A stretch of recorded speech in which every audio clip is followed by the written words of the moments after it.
Bueno, seguimos practicando derivadas. Vamos a empezar con las derivadas de las funciones seno, coseno y tangente, de las funciones trigonométricas.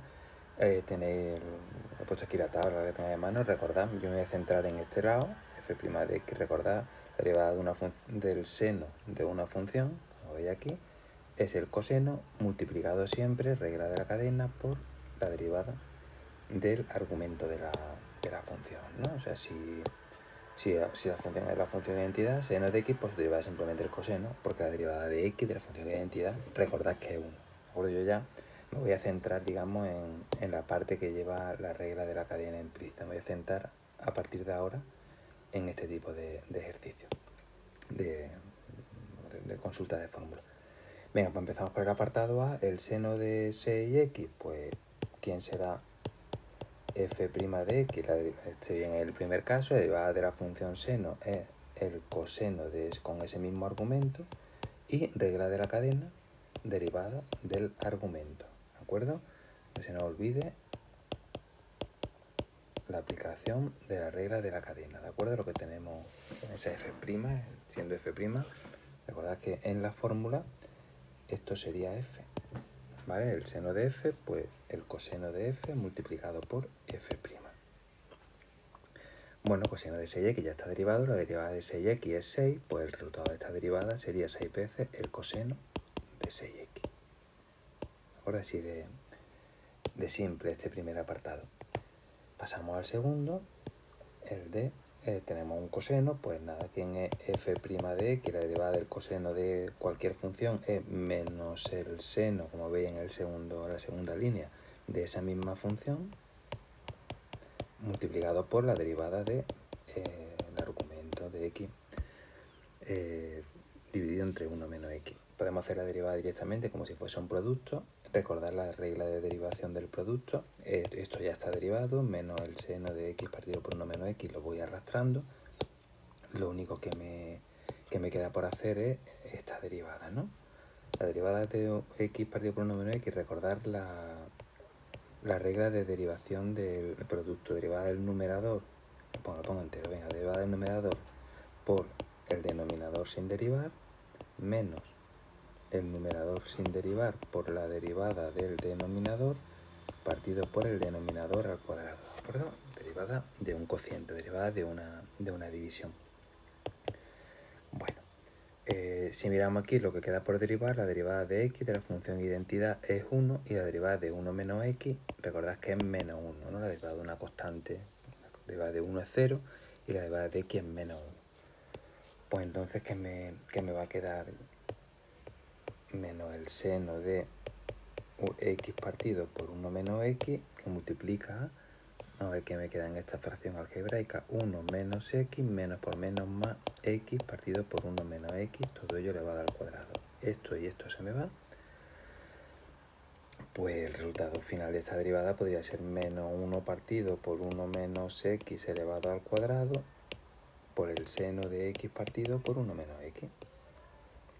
¿Vale? Esta sería la expresión final de f' de x. Venga, y por último, el G, recordad que tenéis el B, el C y demás para practicarlo vosotros con soluciones que no siempre os tienen por qué coincidir con la que sale, ¿no? La simplificación que hacen los programas que aproximan soluciones no tiene por qué coincidir con la vuestra, ¿no? Se puede quedar como le he dejado yo expresado. Bueno, el G, recordad este tipo de notación. Esto es lo mismo que si fuese la tangente de 2x elevado a 5, todo ello elevado al cubo, ¿vale? Recordad que el 3, ese exponente que afecta al nombre de la función, es como si todo ello estuviese elevado al cubo. Bueno, pues entonces estoy derivando una potencia, ¿no? Vamos a ver cómo queda esto, ¿no? ¿Quién será entonces f' de x? Recordad que la derivada de una potencia era el exponente 3 por la base elevada al exponente menos 1, 3 tangente elevado a, 3 menos, bueno, pongo 3 menos 1 de 2x elevado a 5, y por la derivada de la base. ¿Quién es la base de esta potencia? Pues la derivada de la tangente de 2x a la quinta. Vale, mucho cuidado que esto al principio es un poquillo liosillo. Recordad, una potencia es el exponente por la base elevada al exponente menos 1 y por la derivada de la base. Y la base que teníamos por aquí es esta, pues la base elevada al exponente menos 1 y por la derivada de la base. Bueno, pues vamos a ir arrastrando cosillas. Esto será 3 por la tangente al cuadrado de 2x a la quinta. Esto ya está derivado, esto ya no me... nada más que irlo arrastrando.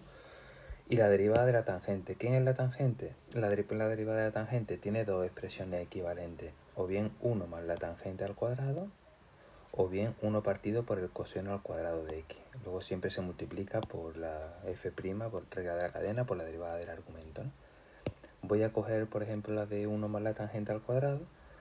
Derivada de la tangente de 2x a la quinta por 1 más la tangente al cuadrado de 2x a la quinta y por la derivada del argumento de la función por la derivada de 2x a la quinta. ¿Vale? Ya todo esto está derivado. Lo único que me queda por derivar es 2x a la quinta, ya es un polinomio, pues el resultado final, ¿quién sería? Bueno, la derivada de 2x a la quinta, bueno, lo copio entero. Será igual a 3 por la tangente al cuadrado de 2x a la quinta por 1 más la tangente al cuadrado de 2x a la quinta y por la derivada de 2x a la quinta, que es 5 por 2, 10x a la cuarta. ¿Vale? Lo único que voy a hacer es multiplicar este 3 por este 10, ordenarlo un poquito, ¿no? Y al final el resultado más o menos simplificado o agrupado de esta función sería 3 por 10, 30x a la cuarta por la tangente al cuadrado de 2x a la quinta y por 1 más la tangente al cuadrado de 2x a la quinta. ¿De acuerdo? Un poquito lioso, observad que aquí hemos tenido que aplicar dos veces la regla de la cadena, ¿no? Hemos tenido que aplicar la regla de la cadena en la derivada de la base, hemos tenido que aplicar aquí, cuando hemos derivado la base de esa potencia, y aquí cuando hemos derivado el argumento de la tangente, ¿vale? Una doble aplicación, pero siendo un poquito ordenado y teniendo claro la fórmula, no es difícil.